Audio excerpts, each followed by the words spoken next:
یہ بھی ہے کہ کہا جاتا ہے جی یہ طالبان کا اسلام ہے، یہ داعش کا اسلام ہے، یہ گاندھی صاحب کا اسلام ہے، یہ قادری صاحب کا اسلام ہے۔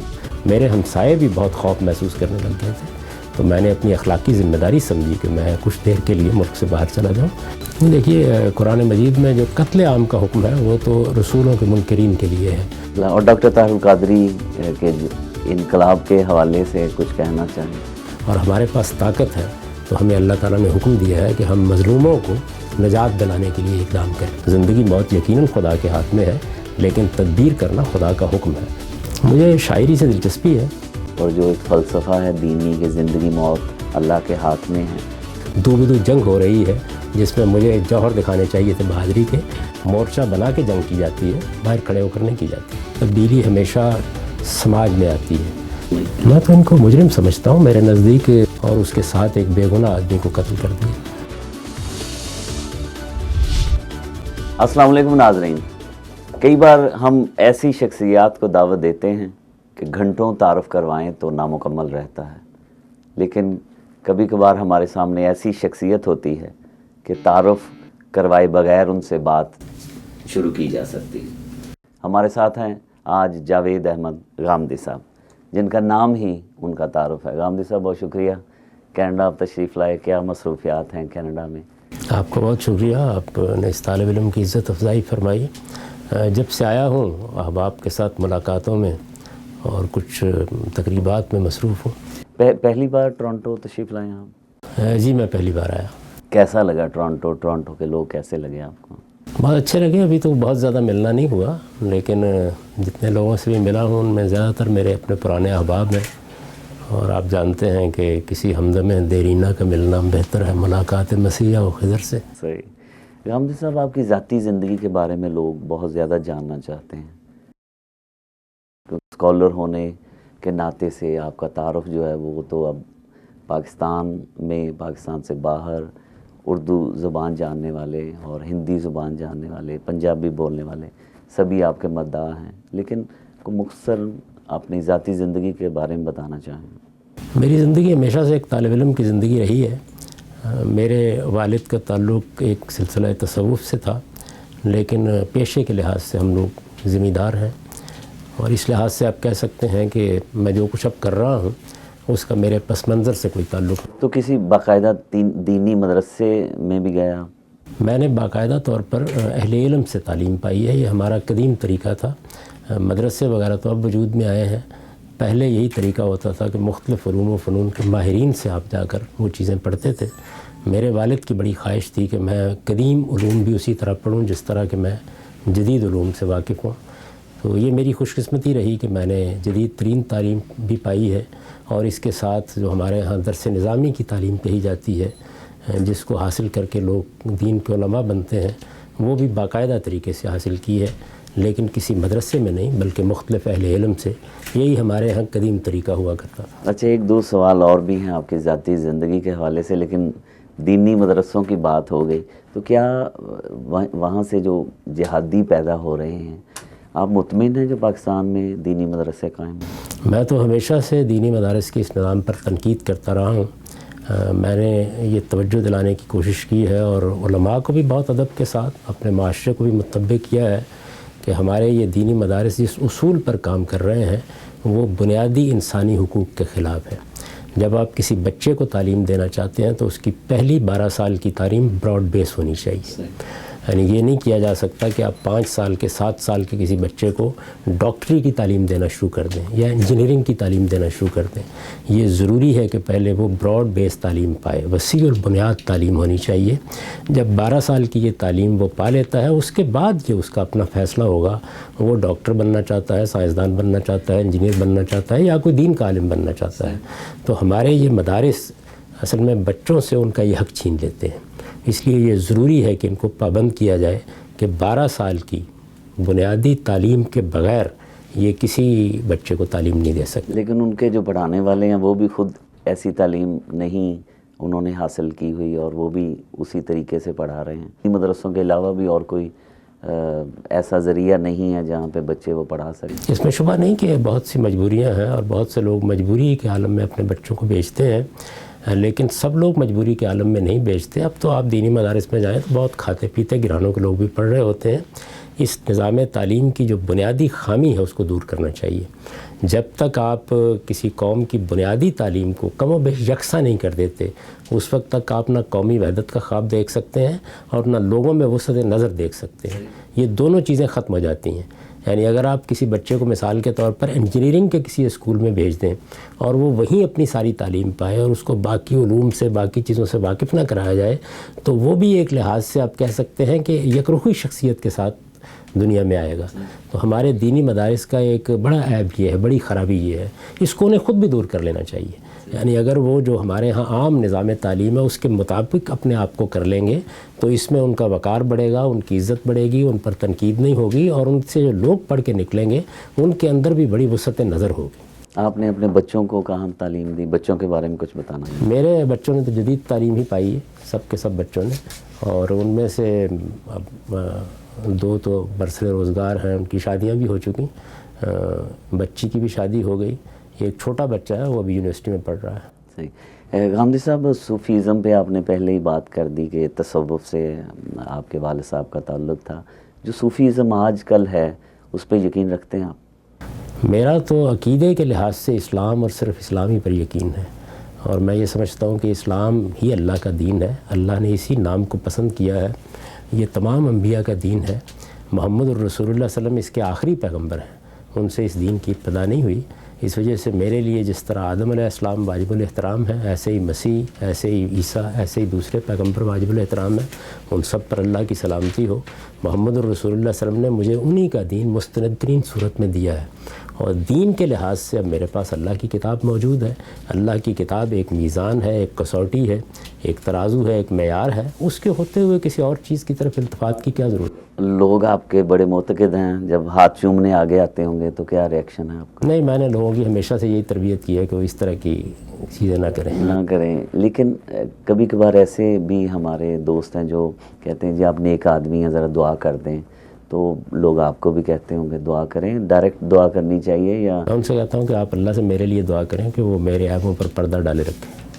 جماعت اسلامی کا ذکر کروں, کیا چیپٹر کلوز کر دیا آپ نے کہ کبھی یاد آتی ہے؟ دیکھیے, جماعت اسلامی کو میں اپنی برادری کہتا ہوں ہمیشہ. میری ایک لحاظ سے آپ کہہ سکتے ہیں کہ شعوری پیدائش مولانا سید ابوالعلا صاحب مودودی کے سایہ عاطفت میں ہوئی تھی. میں آج بھی ایک باپ کی طرح ان کی عزت کرتا ہوں, ان کی عظمت کا اعتراف کرتا ہوں, ان کی فکر سے بہت شدید اختلاف رکھتا ہوں. لیکن انہوں نے نکالا, خود چلے گئے, کیا ہوا؟ نہیں, میرے رخصت کرنے کا فیصلہ انہوں نے کیا. انہوں نے کیا, کیا وجہ تھی؟ کوئی خاص یہ وجہ ان کو تھی؟ بتانا چاہیے. میں نے پوچھا تھا ان سے, خط بھی لکھا تھا, لیکن کبھی جواب نہیں دیا انہوں نے. تو اب جو مودودی صاحب کی تعلیمات ہیں, آپ نے بھی کہا کہ ابھی بھی آپ ان سے کچھ حاصل کرتے ہیں. میں ان کی بہت عزت کرتا ہوں, ان کی عظمت کا اعتراف کرتا ہوں. ہماری تاریخ کی بڑی شخصیات میں سے تھے, لیکن ان کے فکر سے میں بہت شدید اختلاف کرتے ہیں. تو کون سا کوئی ٹاپ پریورٹی پہ کون سا اختلاف ہے مودودی صاحب سے؟ ان کی دینی تعبیر, وہ دین کو جس زاویے سے دیکھتے ہیں میرے خیال کے مطابق اس میں بڑی غلطی ہوئی ہے. اس کو اب تعارف کے لیے دین کی سیاسی تعبیر کہا جاتا ہے. وہ یہ کہتے ہیں کہ دین ایک نظام ہے جس کا غلبہ قائم کرنے کے لیے مسلمانوں کو بھیجا گیا ہے, اور وہ اسی چیز کے لیے دنیا میں ایک امت کی حیثیت سے اٹھائے گئے ہیں. میرے نزدیک یہ پوری کی پوری بات اپنی بنیاد میں قرآن و سنت کے خلاف ہے. سیاسی عقائد بھی ہیں آپ کے کچھ؟ سیاسی عقائد کیا چیز ہوتی ہے میں اس سے واقف نہیں ہوں. یعنی سیاست میرے ملک میں بھی ہوتی ہے, بین الاقوامی سطح پر بھی ہوتی ہے. میں سیاسیات کا ایک طالب علم ہوں, اس کے بارے میں آراء بھی رکھتا ہوں, اپنی آراء دے بھی دیتا ہوں, لیکن روزمرہ کی سیاست یہ میری دلچسپی کی چیز نہیں ہے. لیکن پاکستان میں تبدیلی جو ہے وہ تو سیاستدان ہی لائیں گے, اور جو اچھا سسٹم ہے انہی کے ذریعے آئے گا. تو کبھی آپ سمجھتے ہیں کہ عمران خان پاکستان میں کوئی تبدیلی کا ذریعہ بنیں گے؟ پاکستان میں اس وقت جو سیاستدان ہیں وہ غالباً اس کا شعور نہیں رکھتے کہ تبدیلی کیسے آتی ہے. تبدیلی ہمیشہ سماج میں آتی ہے. یعنی آپ کا معاشرہ کیا ہے, اس معاشرے کی کتنی تربیت ہوئی ہے, اس میں دانش کس معیار پر ہے, اس میں حکمت کس معیار پر ہے, اس کے اہل علم کس طریقے سے سوچتے ہیں, یہ چیزیں ہیں جو معاشرے میں تبدیلی کا باعث بنتی ہیں. سیاستدان اس میں بالکل وہی کردار ادا کرتے ہیں کہ جیسے آپ ایک مکان کا نقشہ بنا لیں اور اس کو ہر لحاظ سے تعمیر کر لیں, اور کوئی آدمی آ کے بس فیتہ کاٹ دے, تو سیاستدانوں کا کام اس سے زیادہ نہیں ہوتا. ہمارے یہاں سیاستدان اس آخری مرحلے کا بھی کوئی بہت زیادہ شعور نہیں رکھتے. اس وجہ سے میں سیاستدانوں سے بہت توقعات نہیں رکھتا. البتہ ایک عملی آدمی کی حیثیت سے میرا احساس ہے کہ اس وقت پاکستان میں جو جماعتیں یا پارٹیاں کام کر رہی ہیں ان سے بہتری کی توقع کی جا سکتی ہے. یہ ایک تدریجی بہتری ہوگی. عمران خان صاحب میرے ذاتی دوستوں میں سے ہیں, میں بہت ان کی عزت کرتا ہوں, اور میرا اپنا احساس یہ ہے کہ پاکستان کو یہ ضرورت تھی کہ یہاں ایک اس طرح کی بین الاقوامی پارٹی وجود میں آئے. وہ اس کو لانے میں بڑی حد تک کامیاب رہے ہیں.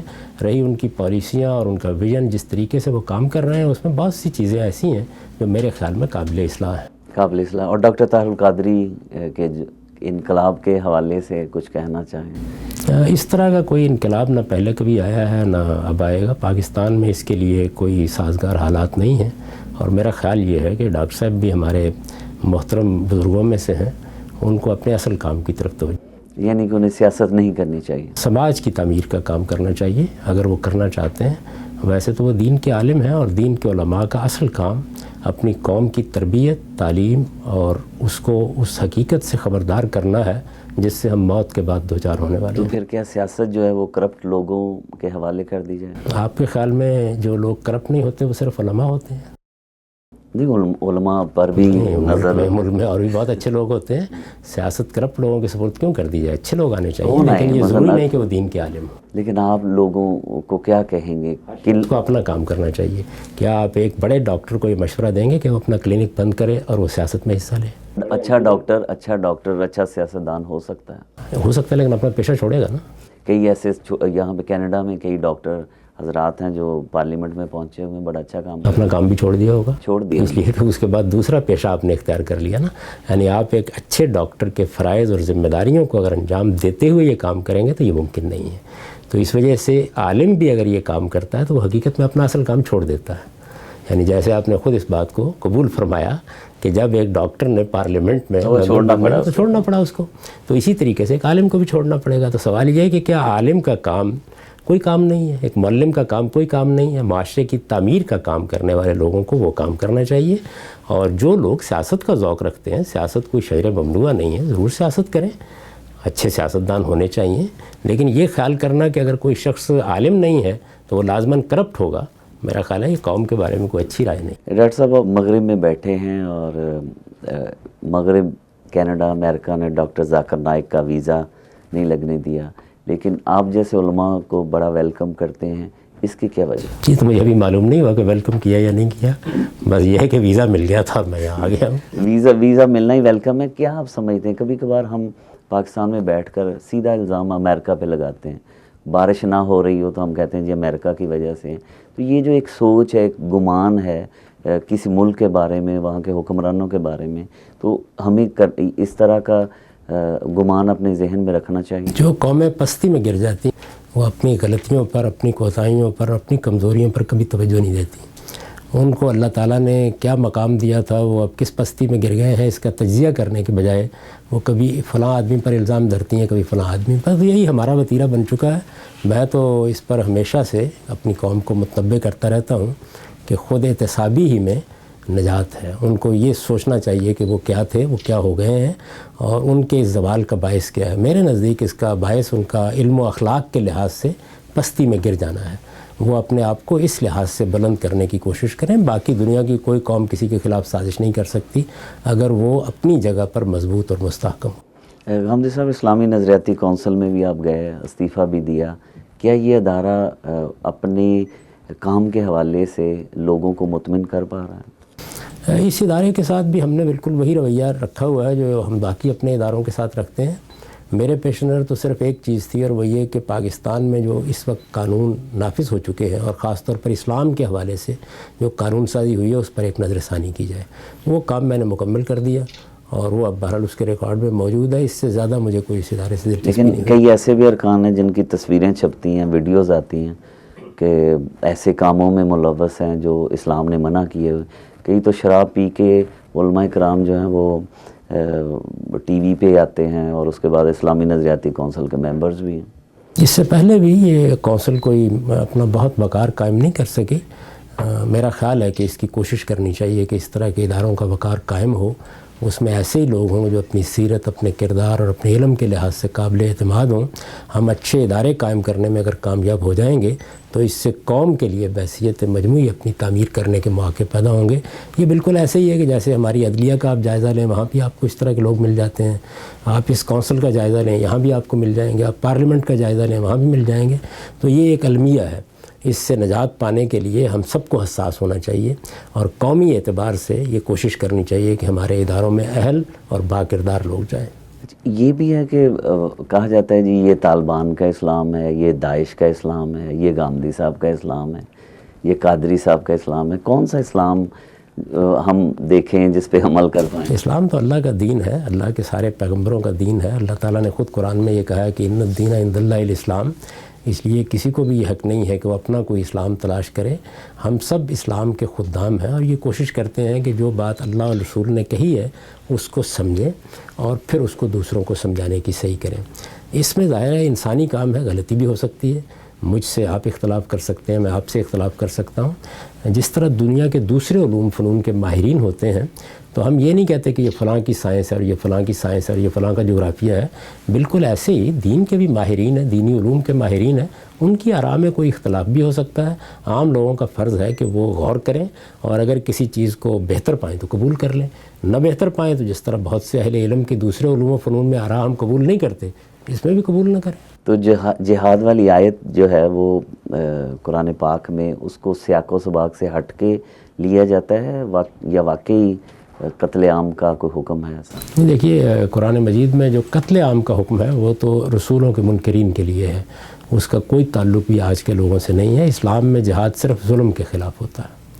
یعنی اگر کسی جگہ ظلم ہو رہا ہے، زیادتی ہو رہی ہے، پرسیکیوشن ہو رہی ہے اور ہمارے پاس طاقت ہے تو ہمیں اللہ تعالیٰ نے حکم دیا ہے کہ ہم مظلوموں کو نجات دلانے کے لیے اقدام کریں. یہ تو وہ چیز ہے کہ جس کو آپ پوری دنیا کے سامنے پیش کر سکتے ہیں.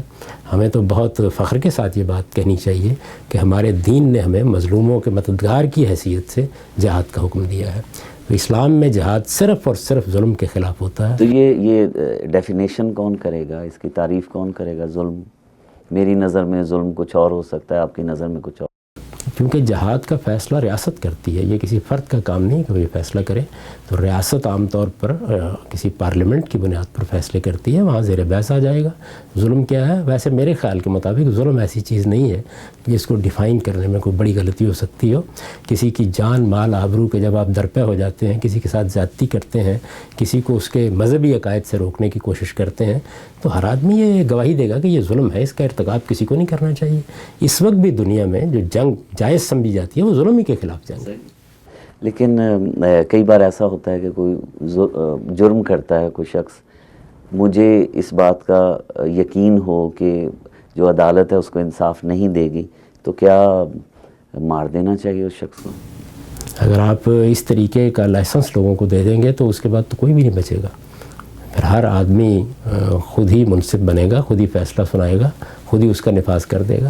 یہ عدالتی نظام اسی لیے بنایا گیا ہے اور دنیا اس پر اتنا خرچ کرتی ہے اسی مقصد سے.